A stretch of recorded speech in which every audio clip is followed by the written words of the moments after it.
Hello students, इस video में हम क्लास 10 की मैथ की एक्सरसाइज चैप्टर 1 के एक्सरसाइज 1.1 का यूक्लिड डिवीजन एल्गोरिथम का यूज़ पढ़ेंगे कि उसका यूज़ कैसे होता है।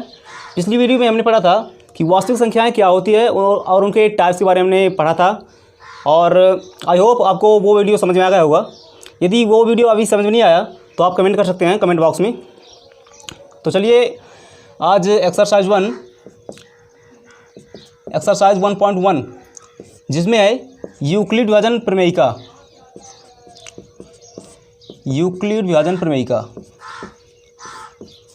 ओके,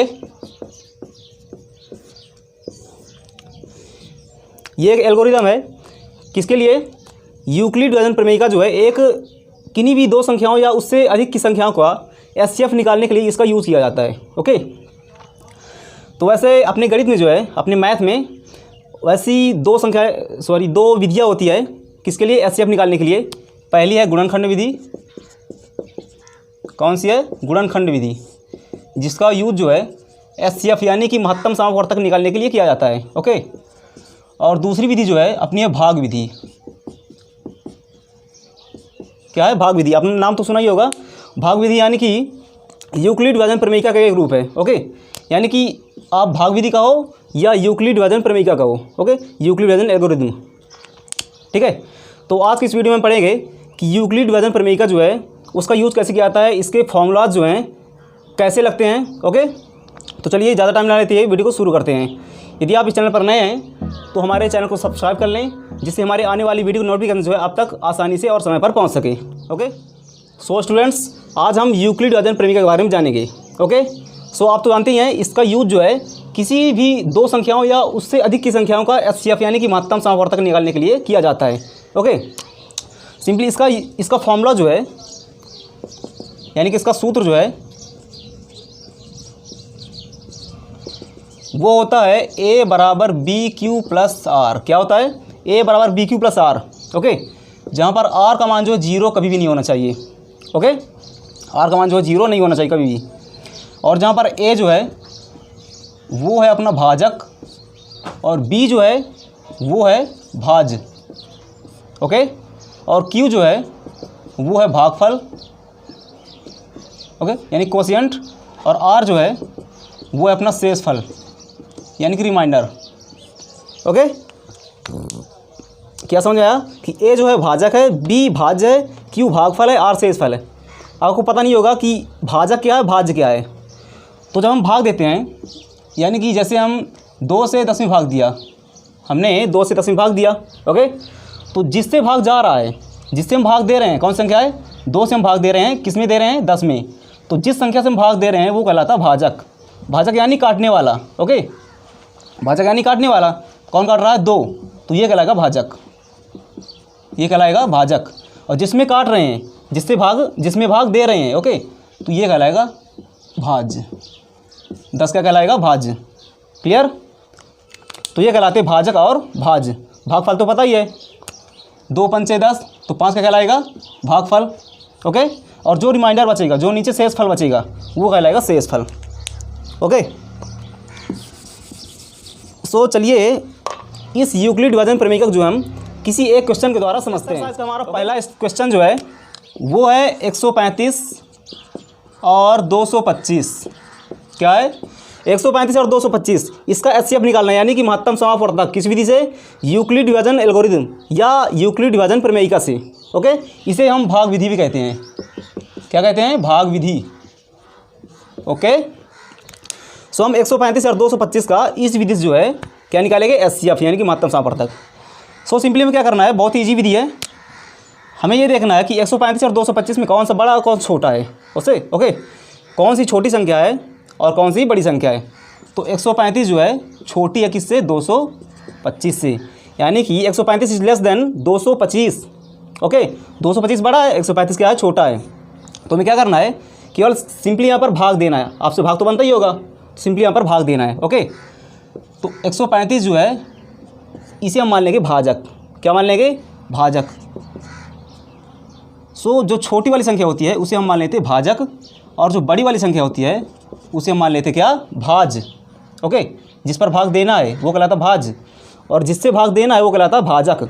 ओके, तो बड़ी वाली संख्या को हम अंदर लिख देते हैं भाज्य को, और सिंपली क्या करना है, भाग देना है। ओके, भाग से बनता ही होगा।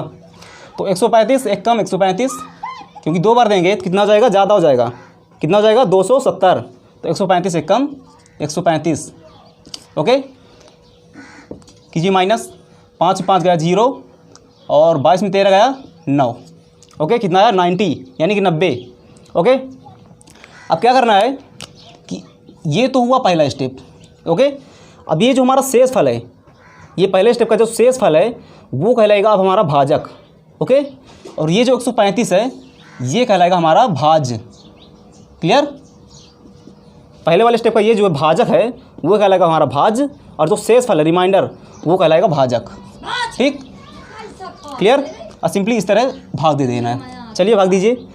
90 का गुणा किससे करेंगे, 135 से उससे कम आए तो 9 का 9 9 दूनी 18, 180 आता है ना। तो सिंपली एक बार देना है, 90 कम 90 कितना आएगा 45 यानी कि 45। ओके, अब क्या करना है, अब देखिए ये जो हमारा आर यानी कि शेष फल है, ये जो हमारा शेष फल है इसका मान जब तक 0 ना आ जाए तब तक हमें ये जो भाग है कंटिन्यू रखते जाना है, यानी कि कंटिन्यू करते जाना है। ओके, जब तक शेष फल का मान जो है 0, शेष फल यानी आर, ओके, आर का मान 0 जब तक नहीं आ जाता तब तक ये भाग हम करते जाएंगे। तो चलिए करते हैं, फिर से वही करना है। ये जो शेष फल है भाजक बन जाएगा, और ये जो ऊपर वाला जो भाजक है वो भाज्य बन जाएगा। ओके, फिर से भाग दीजिए। 45 दूनी 90, 45 दूनी 90। ओके, कितना आया, घटाइए 0 आ गया। रिमाइंडर कितना बचा 0, शेषफल कितना हुआ 0 हो गया। ओके, भागफल कितना हुआ 2 हुआ, अंतिम वाला। तो हमने कितने स्टेप किए, 1 2 3 स्टेप किए।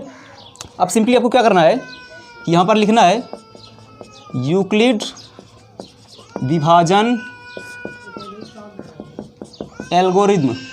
ओके, यूक्लिड विभाजन एल्गोरिथम के प्रयोग से, ठीक है, यूक्लिड विभाजन एल्गोरिथम के प्रयोग से। अब इसका फॉर्मूला क्या है बताया था मैंने, a बराबर B Q plus R, a बराबर बी क्यू प्लस आर। अब इसको जो है हम अपनी भाषा में लिख भी सकते हैं कि a बराबर क्या है, भाजक है, सॉरी भाज्य है। तो भाज्य बराबर b भाजक है, b क्या है भाजक है, q क्या है गुणे में कर देंगे, q क्या है भागफल है। ओके, और r जो है वो अपना शेषफल, क्या है शेषफल है। ठीक है, तो भाज्य बराबर भाजक गुणे भागफल प्लस शेषफल, ऐसा सूत्र हम अपने हिसाब से बना सकते हैं। ओके, जिससे ये जो थोड़ा आसान लग सके। ओके, चलिए क्या करते हैं कि हमारा जो पहला स्टेप है उसका जो भाज्य भाजक भागफल शेषफल सब है उनको यहाँ पर लिख देना है। ओके, अपना पहला स्टेप जो है क्लियर कर देना है। चलिए करते हैं। पहले स्टेप में जो है अपना भाज्य क्या है 225, पहला स्टेप ये है, और दूसरा स्टेप ये वाला है। ठीक है, तीसरा स्टेप ये वाला है। कितने बार किया हमने, 3 बार किया है। ओके, तो भाज्य क्या अपना पहले स्टेप में 225, भाजक क्या है 135 है। ठीक है, ध्यान से देखते जाइए।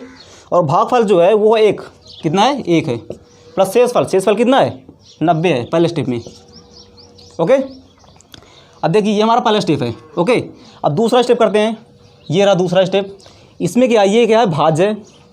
अब दूसरे स्टेप में भाज्य कितना है 135 है। ठीक है, वही रखते जा रहे हैं, a बराबर बी क्यू प्लस आर। ठीक है, उसके हिसाब से रखते जा रहे हैं, उसी के रूप में।